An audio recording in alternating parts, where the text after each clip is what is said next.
Investigators continue to examine the circumstances surrounding a crash that killed an Ohio State trooper last night. It happened just outside of Carey as Trooper Andrew Baldridge and his training officer from the Bucyrus Post of the Highway Patrol were responding to a call.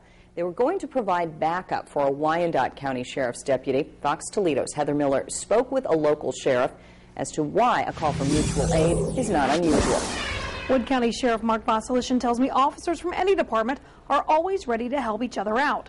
Most departments, be it a police department, sheriff's office, or the State Highway Patrol, have a mutual aid agreement so they can respond to calls in a timely fashion. The Ohio State Highway Patrol says Trooper Andrew Baldridge, who was driving, and Trooper Mark Wasylyshyn, a passenger, were responding to an aid call from a Wyandot County Sheriff's deputy last night when their car went off the side of the road and rolled several times.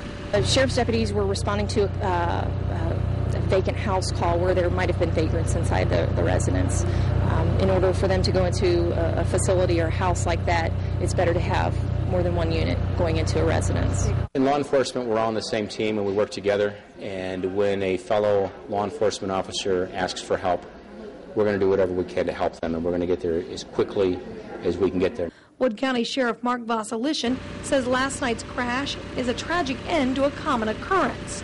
Officers from different departments backing each other up. He says public safety is a team effort, and all law enforcement agencies have mutual aid agreements with adjacent jurisdictions.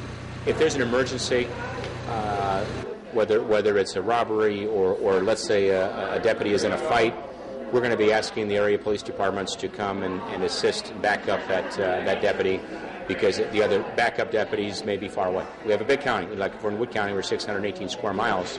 So it certainly could be a long time, no matter who we ask for backup to come to assist that deputy. As for the fatal crash, the Ohio State Highway Patrol has classified it as still under investigation. Reporting live tonight, Heather Miller, Fox Toledo News. And while there are still some questions about what happened, this is definitely outweighed by the sorrow in the community of Carey. Andrew Baldridge graduated from Carey High School back in 2003, and even after that, he still volunteered with sports there. Barrett Andrews is on assignment to explain how teachers and students are coping with the news. No matter where we went, whether it was the school or even the gas station, people were talking about Andrew Baldridge and what an amazing person he was. There are people who go through a lifetime that haven't impacted the amount of people that this young man did in 25 years. So that's a legacy all in itself, Dick. A legacy left by Andrew Baldridge, who didn't just spend 4 years here at Carey High School playing football, basketball, and track, but years of volunteering for the school after that, and even just his personality, regardless of the setting. You're not going to find a young man that was as respectful as he was, and it was genuine. I mean, it was an actual genuine respect and caring for people. And he was putting that personality to work last night, responding to back up a Wyandot County Sheriff's deputy when somehow he lost control and the car rolled, landing upside down. Flags flew at half-staff at the school early today. Andrew's dad is a football coach here. His mom's an aide. Very got a chance to speak with her. She's handling it as well as I'm sure she can, and I have a lot of admiration for her, too, to be able to come into the school like she did. Now, as for Baldridge's partner, Trooper Mark Wasylyshyn, he was released from Mercy St. V's today. On assignment tonight, Barrett Andrews, Fox Toledo News. Governor Ted Strickland has ordered all flags on all public buildings across the state to half-staff in honor of Trooper Baldridge. In a statement, the governor said he heard Baldridge speak at the most recent OHP graduation. Strickland says he was impressed with Baldridge's sincerity and thoughtfulness.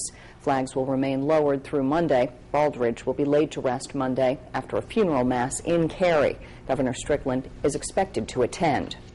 Of course, lots of people are commenting on this story on FoxToledo.com. Moss wrote, "Andy was a great role model for the younger generation. He always found ways to help whenever and however he could. My family's heart and prayers go out to his family. May God bless both of their families through these turbulent times." A friend wrote, "As a member of the patrol family, our hearts, thoughts, and prayers go out to the families of Trooper Baldridge and Trooper Wasylyshyn. Trooper Baldridge, you will be sadly missed. Please know that there will not be a day that goes by without a thought of you." If you want to check out more of these comments, you can go to foxtoledo.com. You can also leave your thoughts about Trooper Baldridge and Trooper Mark McLaughlin by going to our Facebook or Twitter page.